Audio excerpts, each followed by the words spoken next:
Welcome to Tuesday, the 21st of July. I am Boston Omofai. This is your Frontier Opening Bell. With me, Ali Kansachu in Nairobi, the CEO, Rich Frontiers Management. Good morning, Ali. Good morning, Boston. Good to see you. Right and early always. Thank you so much. And Joshua Odebisi of Vertiva Capital Management, the man in charge of the banking analysis and research at Vertiva Capital. Thank you so much, Joshua. Thank you for having me, Boston. We appreciate having both of you. But the local markets and the Pan-African markets for yesterday, the first trading day, were a little bit mixed with a number of stories around some of the markets. But Nigeria had about 0.1% in the negative territory. The Ivorian market was deeper in the red, about 0.75%. The Egyptian market was up about 1%. A lot of news overnight from Egypt. President Al-Sisi's gotten parliamentary approval to send troops to the Western Front across Libya. Yesterday, Reuters reported he made a phone call to the White House speaking to President Trump about the crisis in Libya and, of course, the situation in Ethiopia. Meantime, the Kenyan market was quite quiet, a bit of 0.02%. South Africa GSE, 0.63%. The rand holding to about $16 to the dollar handle, which is a story around the SA market. But let's look at the Kenyan market. Acquisitions of banks in the banking sector is a big story. So I&M Holdings is buying 90% in Uganda's commercial bank. I&M Holdings reportedly spent hundreds of millions of Kenyan shillings last year in joint ventures acquisitions, not only in Uganda, but also in Mauritius. Meantime, Kenya's largest media group, Nation Media, 4.5% shares downside yesterday, dragged the oil share index of the Nairobi Securities Exchange PLC. KCB, that's the Kenya Commercial Bank, absorbing some new members on board. Ali, good morning. Welcome to the program. Let's hit the ground running on the bank's acquisition, which we're also going to talk about with Joshua on Access Bank buying into Transnational Bank in Kenya. So, Boston, this has been a constant theme for a few years now. And basically, we're seeing a process of bank consolidation. However, the announcement to which you're referring, I&M Holdings, one of the big cap banks here at the Nairobi Stock Exchange, value market cap $370 million US. And basically, I think this is a theme we're going to see continue to play out, which is the balance sheet strong banks basically buying out the smaller banks. Orient Bank in Uganda is a small bank, and I think it's giving them a foothold in the Ugandan market. As you said, already in Mauritius, they're in Rwanda as well, and they're basically looking to expand their footprint in the East African region.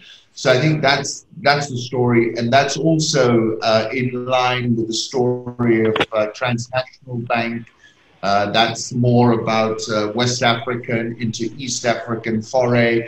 But again, these are small banks, typically not well run, that you could then go and recapitalize, recalibrate, and launch back onto the market. And I think that's that story. We also saw a Kenyan bank, Co-op Bank, take out a very small, probably the smallest or second smallest bank, Jamii Bora.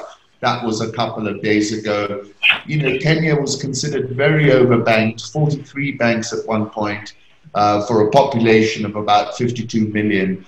And it has been something that the central bank has been keen to see happen, which is the consolidation of the banks. And we've seen several of these transactions. Nation Media, which is our iconic media platform, the East African, Daily Nation, NTV, based in Uganda, Kenya, have had some issues in Tanzania, they're in Rwanda, and it's really been an extraordinary decline, 92% collapse in the share price over the last 4 years, currently valued at a market cap of about $20 million US. Market is worried they're going to have to stop paying dividends. Trades on a price-earnings ratio of 2.7 trailing, but that's because people are expecting a much tougher period going forward. The breakup value of this is considerably more than the market capitalization, but you have a majority shareholder, the Aga Khan, who actually set it up when he was in his 20s. He's now in his 80s. It was his first big personal investment strategy. It played an iconic role in terms of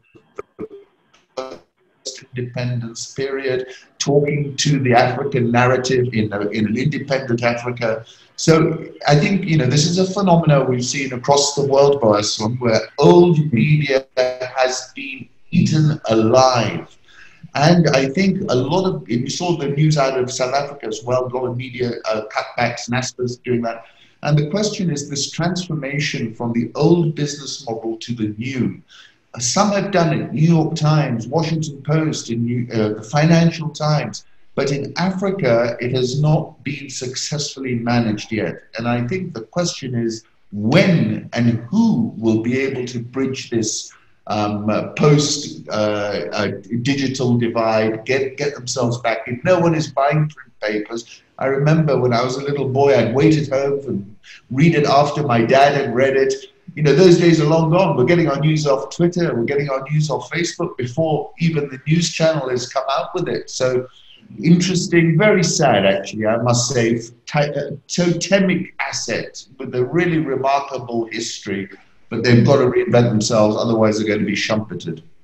The change in landscape of news consumption, not just around the world, but also in Africa and the continental mainstream media will have to respond and re-strategize and reposition themselves. Good story there. Again, Joshua Odebisi from Betiva, look at the Nigerian markets yesterday. The central bank monetary policy decisions was the big story.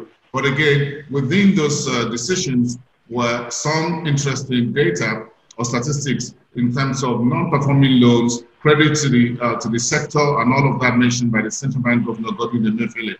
I'm sure the market also took in the Access Bank takeover of Transnational Bank, which he said is not endorsed in Kenya. Meantime, Owando, it says, is delayed to release 2019 earnings was due to the SEC order cancelling its 2018 annual general meeting, saying there's no room under that SEC order or suspension of that AGM to appoint new auditors to go over the 2019 financial statements. Meantime, Seplat has put everyone on notice for its first half 2020 earnings out on July 29. Next week, bright and early in the morning. In Ghana, the parliament has approved 14 mining licenses. But I'm sure Joshua wants us to touch on this, on the central bank monetary policy, and in particular, those statistics relating to the money growth, credit in the market, and the banking sector within the space so far covered.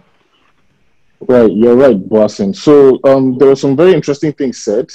I think the way the central bank governor framed the NPL ratio was quite positive, but I think it needs to be put into further context. The first is that, you know, NPLs of 6.4% as at H1, while that's good, as at the end of 2019, it was actually at 6.03. So NPLs have slightly worsened, and this was within our expectation. This was what most analysts expected, is what Betiva expected, that NPLs would worsen as a result of the pandemic, but not to such a great degree, because he mentioned something very important, that about 41% of total loans have been restructured. And so that means that I'm sure a lot of them have been given moratoriums, and then further to that, some of them have, you know, had their loan repayment periods extended, all to effectively keep NPLs low.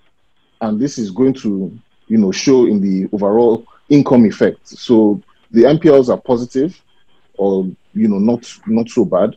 But when we look at banks' earnings that will start coming out probably next month, we'll see that interest income, you know, will take a pretty significant hit, and banks will have to become a bit more creative in order to keep their earnings positive and to, you know, not have to report weaker profits, essentially. But other than that, I think obviously the MPC's decision sort of makes sense. They say that, you know, the previous adjustments are still being observed within the economy, so they've not had enough time to, make an impact. So it would be too trigger happy of them to further cut rates, to try and boost investment. And that's, one way of seeing it. But I still believe that there's a lot of headroom, and there's a lot of space for, moves to be made to encourage investment. Because as we are right now, Nigeria needs foreign exchange income. We need, to open up our economy. I like the angle of the foreign exchange reserve and this whole buying of gold bars, but we're not a gold-backed currency, so we're far from that. So I don't think that that's going to strengthen our foreign exchange value in the near term. But I mean, it is a positive, and hopefully it will provide some level of income for the economy or for the government in the long term. But looking at all the things that have happened, I think the banking system is still in a strong position. I think that's quite clear, because the CBN has gone through a lot of pains to put in the right management, and that management has been able to effectively prepare for such risks. I mean, nothing as big or as broad as the pandemic. However, because they put in the right risk management policies, this kind of thing will not deeply affect their profits. At least it won't affect their operations. So I think it's still the best sector within the market, and I think investors recognize this. But the only problem is that obviously everybody is just being cautious. Okay, Joshua, I got two questions for you: the Access Bank transaction and the change of leadership at Fidelity Bank that was announced to the markets yesterday in terms of succession. Nwankwo is leaving, and they're going to have the first female CEO in Fidelity Bank since that commercial bank was created. I know you guys would have talked about this amongst yourself over the last 24 hours.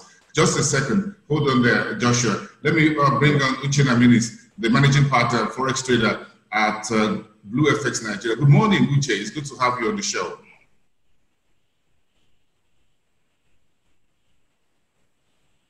Okay, thank you, Uche. The market yesterday was a little bit soft on the back of the concerns over the virus vaccine, then uprising when there were 3 tests has been discussed. So it looks like some of the asset classes are back. Then it looks like the big boys in Brussels overnight were able to hammer out a deal. What's the latest on all of this very quickly, and what's the outlook on this for the currencies market, and maybe a bit of that flow into other asset classes as well? Right. So that recovery fund, the news of that recovery fund that the EU Commission has agreed upon has sort of given some positive sentiment to the global market. The DAX have turned positive for the year. Nasdaq is already trading at its highest level ever. So that is been sent into risky assets, and that sentiment, we're expecting that sentiment to travel into financial markets and emerging market spaces in the near term. Very importantly, I want to sort of highlight what Joshua mentioned as regards to gold and if it's a long-term investment or short-term investment and the effect of that.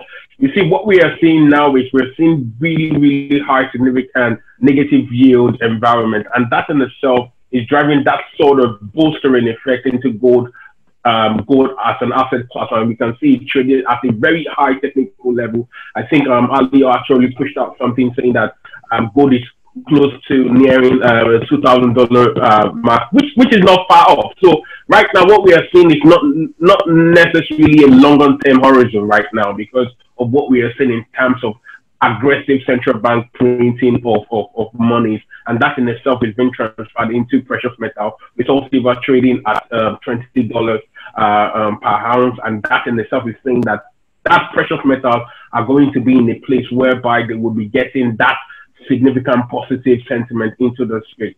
Now we're seeing all of this in the currency markets playing to the dollar is getting hit significantly. I still believe that we are in that point where the dollar is so compressed that it would literally have to explode to the upside, which might become dangerous if you look at it in the medium term and looking at it from a emerging market and financial market space. Interesting. But again, the global market is back a bit on a front footing today. So I appreciate the vaccines tests, and at least there are hopes, a bit of a much stronger hope that we'll get a vaccine at least by early next year. We can wait a couple of months more, since we have no idea how long this virus is going to be around the corner. So we might as well put faith and our money in those who are getting us some drugs or vaccine and what have you. Joshua, let's get back to the banking sector story. Like you said, that's the key, that's the heart of the Nigerian economy. So Access Bank deal in Kenya, what's your take on it, as well as Fidelity Bank getting a new CEO 1st of January 2021? Right. So for the Access Bank, I think we've spoken about them already on this program, and this is just part of their aggressive strategy to continue to expand across Africa. I think they're currently in about 11 African countries. Kenya, in East Africa, they're also in Southern Africa, in countries like Mozambique, they're in Gambia, they're in Congo, Rwanda. So this is just part of their strategy. Like Ali mentioned, they're going in for the smaller banks, and I think what they want to do is really build up their reputation and then aggressively grow their assets to get to a point where they're a major player in all of these markets. And I think that over the next few years, that's what we're going to see. So there might be more acquisitions coming down the line, maybe in the same markets or in new markets entirely. But I think obviously this is just very consistent with their aggressive growth strategy. Now, as for Fidelity Bank, I think that this is a very interesting move because Nnamdi Okonkwo has been there since about January 1st, 2014, and he has been behind a pretty significant improvement in the bank's fortunes. I mean, PBT growth has gone up by about 236% since he took over. ROAE has gone up from 5.5% to 13.3%.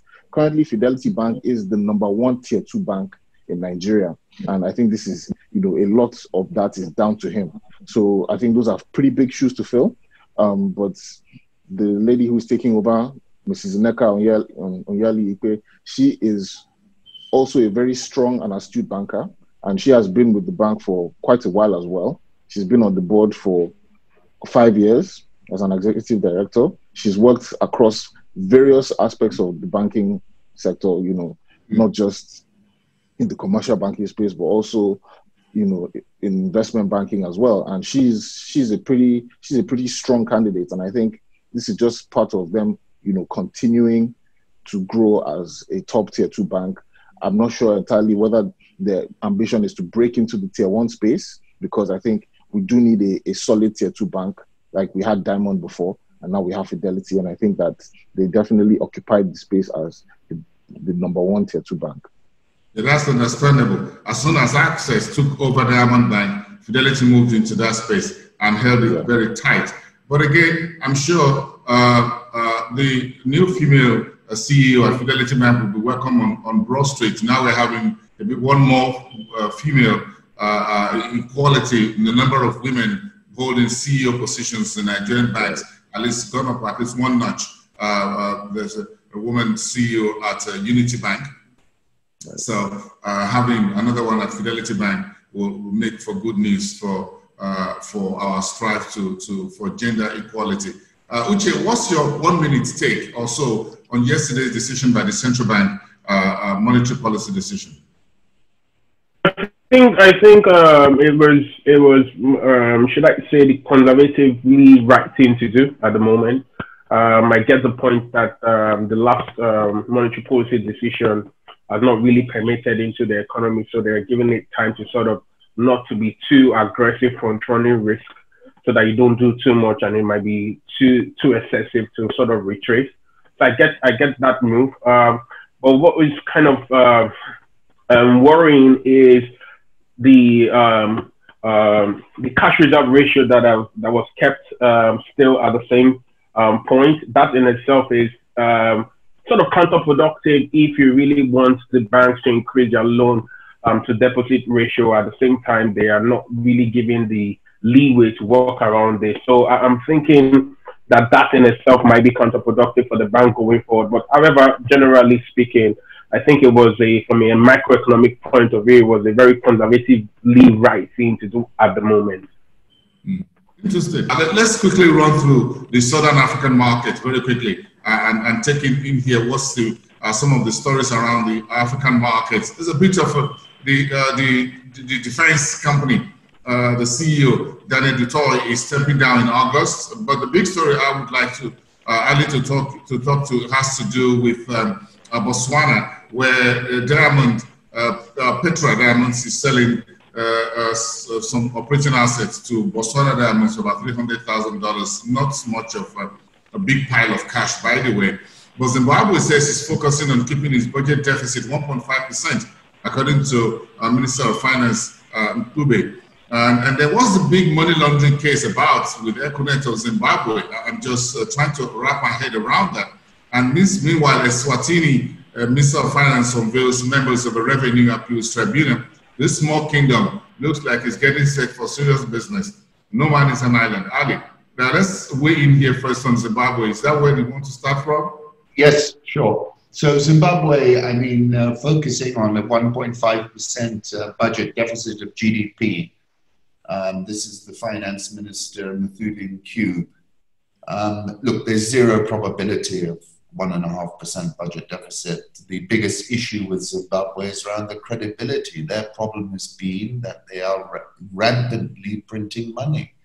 And I know this is the latest de rigueur in the world these days to print money, but you can do it if you're a G7 country because you have an enormous privilege. You don't have the same privilege in Zimbabwe or Venezuela or Iran or Lebanon, where all the currencies are collapsing precisely because the finance ministers and the governments are not prepared to learn a lesson which we should have learned in the last 250 years.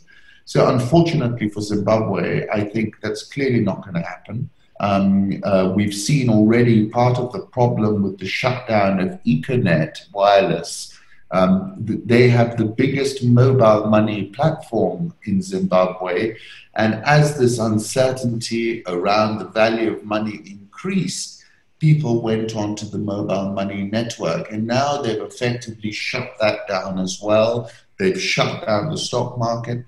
And the question arises is, you know, you can shut everything down, but then what are you going to do? So I think, as we've discussed before, I think Zimbabwe is in a unique situation, and I think it needs fresh thinking. And if it doesn't get fresh thinking, we're just going to watch a tipping point moment, and we might even have crossed it already. So I, for one, think that, you know, they've got to really now think very hard because they're clamping down on a lot of media. There have been arrests in the last few days. The State Department in the US has been questioning what is going on. And I genuinely feel that the plan that ZANU-PF has now expired many years ago, and you can't play that game. And I would urge them to rethink and reboot it. And bear in mind, Zimbabweans are very intelligent people. Wherever they go around the world, they get good jobs. That economy was once the breadbasket of Africa, and they should be thinking about how to get back on course, in my view. With respect to South Africa's Denel, this is one of the few defense industry companies we have on the continent. They make things like helicopter gunships and so forth. At one point, I thought that the UAE, in particular, Mohammed bin Zayed, was looking to take a stake, or Saudi Arabia, or the two of them together. I don't know what happened to them, but you know, they know how to make military hardware, these folks. So there is a solid business in there. And if you think of the uncertainty around the world, the demand pipeline is pretty big, as we know. So I'm interested to know why he stepped down, Danny Dutoit. I'm sure there's a restructuring or reorganization coming, and this was probably one of the first steps. With respect to Botswana Diamonds, of course, you know, Botswana is, I think, the wealthiest or second wealthiest per capita sub-Saharan African country, and it was built on diamonds, of course. What's interesting is this price is very small. So I suspect Petra Botswana Diamonds is giving up a 5% revenue share and getting this very discounted price. But clearly they're looking to consolidate their interests. You know, they did some very bold things which worked out. They brought all the value addition back to Gaborone. They told the diamond sellers, you've got to come and cut your diamonds in Gaborone. That was one of the few very successful attempts at increasing value addition in an African economy that was pulled off. And I've got to give them credit for that. We'll keep an eye on that. And finally, Eswatini. The interesting thing about Eswatini, of course, is that the only Taiwanese, they've exchanged diplomatic relations with Taiwan. That became a hot potato at one time. But so far, they've done relatively well in terms of managing both COVID and the economy. Ali, thanks so much. You've got about comment on the northern corridor in about a minute. It's not, things are looking a little bit fragile there as we speak. Not with the a check given to President Al-Sisi overnight by the parliament to send troops to Libya. It looks like if a shot is fired there, we could see some consequences there for this northern African economy that is being considered as stable by all analysts and economists and others. Let's go to North Africa, where from Tunisia to Egypt, it looks like a little bit of an unsettling time. We have our own problem here in West Africa. The opposition in Mali says they're not agreeing, as it were, with the government or with the negotiators or the mediators on the way to go. But Egypt's prime minister and the Egyptian stock exchange chairman talking of the capital market amidst the COVID-19, Egypt's total deficit about 390 billion Egyptian pounds between July 2019 and May this year.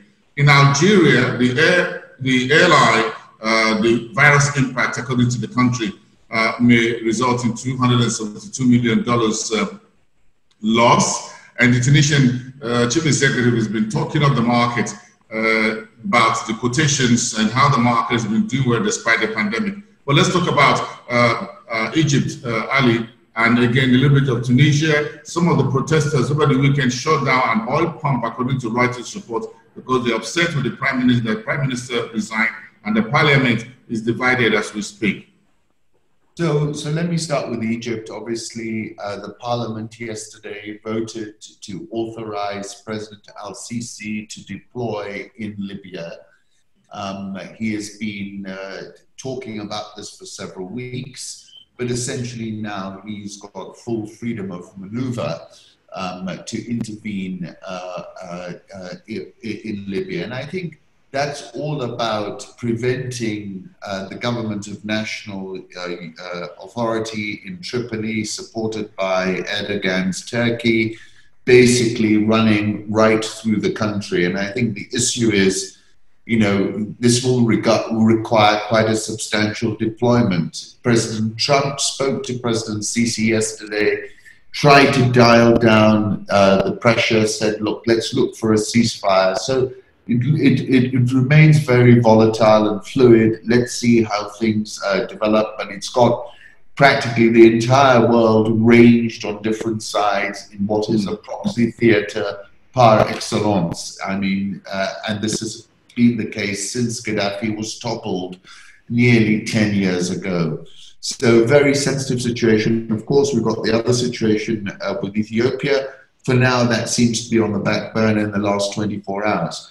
If I can touch on Air Algeria, losses of $272 million, I was thinking about this. You know, it became terribly fashionable for every single African country to have an airline.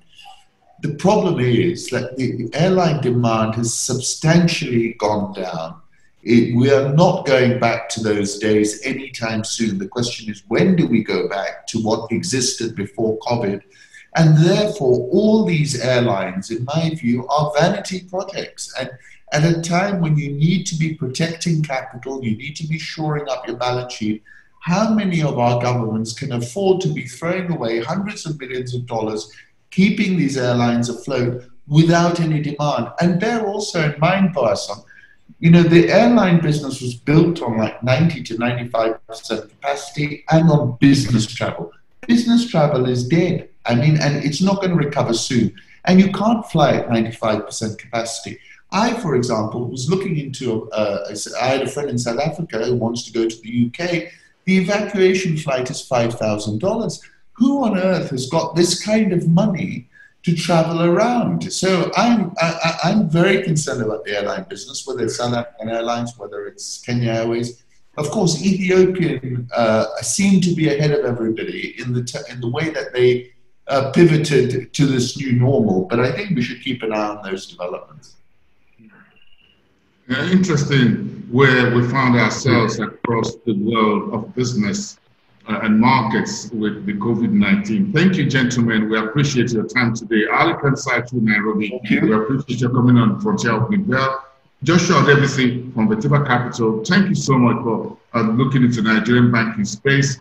And of course, Uche Dlamini is giving us the currency angle and what is going on around the global market space. And of course, why Nigeria is digging for gold is good business. I will do $1,826 an ounce if you give me a pound and put out on the table a pound of gold. Thank you, everyone. We appreciate your time this morning. Have a great day. I'll see you again tomorrow.